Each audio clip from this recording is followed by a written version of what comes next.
Assalamualaikum warahmatullahi wabarakatuh. Pada kesempatan ini saya akan memaparkan analisis manajemen strategi pada Disdukcapil Kabupaten Pandeglang.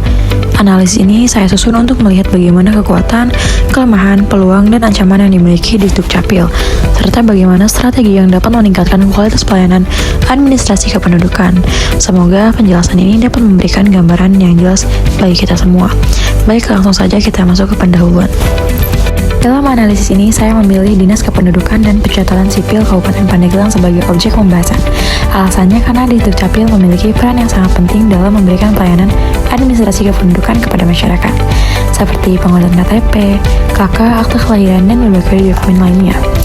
Namun dalam praktiknya, Disdukcapil masih menghadapi beberapa kendala, seperti antrian yang panjang, pelayanan yang belum merata di seluruh kecamatan, serta masih banyak masyarakat yang kurang memahami prosedur pelayanan.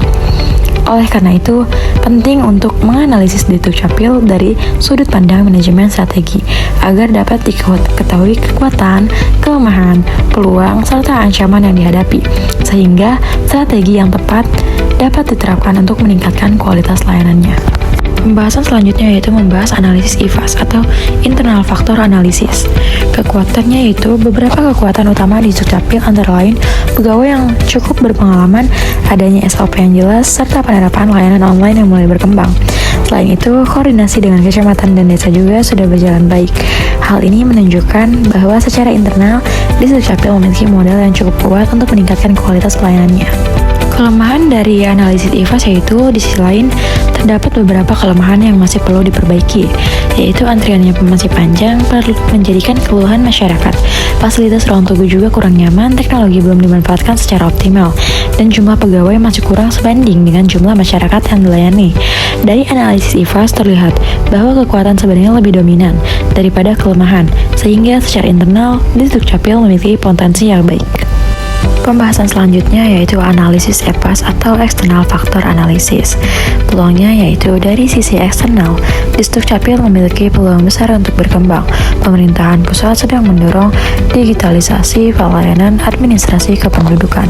Kebutuhan masyarakat akan layanan cepat semakin tinggi, dan adanya kolaborasi dengan kecamatan atau desa dapat memperluas jangkauan layanan.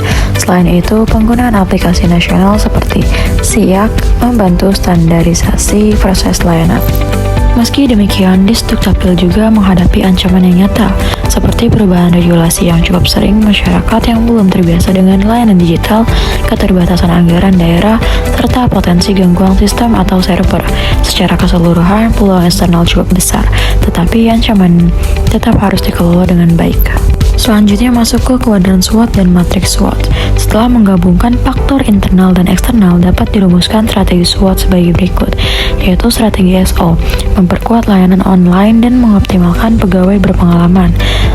Lalu strategi WO, modernisasi fasilitas ruang layanan dan pelatihan pegawai untuk meningkatkan kemampuan teknologi. Strategi ST, menggunakan SOP yang kuat untuk menghadapi perubahan regulasi serta meningkatkan koordinasi untuk mengantisipasi lonjakan masyarakat. Strategi WT itu menambahkan tenaga kontrak atau honorer dan menyediakan layanan jemput bola bagi masyarakat yang kesulitan mengakses layanan online. Berdasarkan analisis kuadran, Disdukcapil berada pada kuadran 1, yaitu strategi agresif. Artinya, organisasi berada dalam posisi kuat serta memiliki peluang besar, sehingga perlu memperluas dan mempercepat inovasi layanan. Lalu kita masuk ke prinsip implementasi strategi. Dalam implementasinya terdapat beberapa prinsip manajemen strategi yang sudah diterapkan. Antara lain tujuannya yang jelas yaitu percepatan pelayanan, pembagian tugas yang terstruktur melalui loket khusus, pengelolaan SDM yang disesuaikan dengan kompetensi, koordinasi lintas bidang yang cukup baik, selanjutnya monitoring dan evaluasi melalui laporan layanan setiap bulan.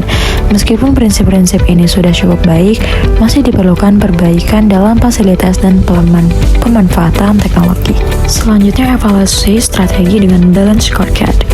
Melalui pendekatan balance scorecard, evaluasi dilakukan dari 4 perspektif. Yang pertama ada keuangan, anggaran dimanfaatkan secara efisien dan realisasinya cenderung sesuai target.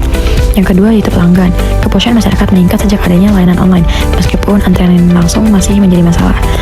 Yang ketiga, proses internal, yaitu SOP-nya sudah jelas tetapi implementasinya belum selalu konsisten dan integrasi layanan online atau offline belum sempurna.